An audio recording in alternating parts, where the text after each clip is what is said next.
Hi. Today we're going to tell you about Google publisher restrictions. Let's get started. Through these policies, Google aims to help enable a free and open internet.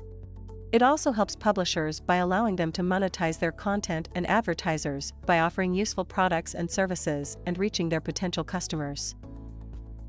Google's publisher restrictions are designed to prevent certain types of content from being able to receive advertising.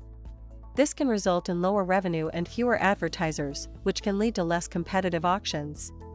In some cases, content that is not eligible for any advertisement might not be able to be accessed. Some of the prohibited content includes guns, ammunition, and related products. Other types of content include prescription drugs, sexual content, and violent content. Google will not be able to monetize the content that's featured in these policies, but it doesn't mean theirs is a threat of getting banned.